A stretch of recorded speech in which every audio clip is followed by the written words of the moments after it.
Here's how to adjust your caliper style brakes for safe riding. To do this job, you'll need a 10mm spanner and a size 5 Allen key.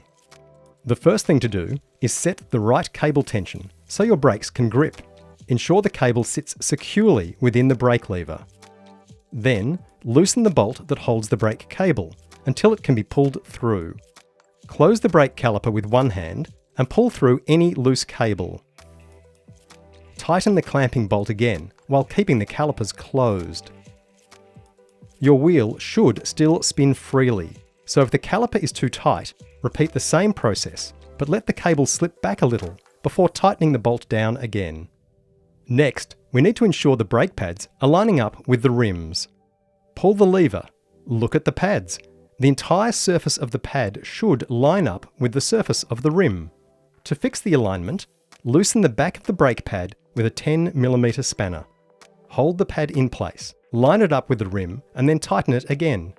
Do the same for the other side.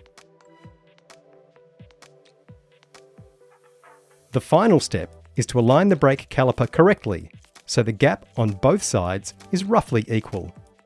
Loosen the bolt that holds the caliper onto the fork. Twist the caliper so the space on both sides is even. Retighten the bolt while holding the caliper in position. Good brakes are crucial for safe riding. Please contact us if you would like some assistance.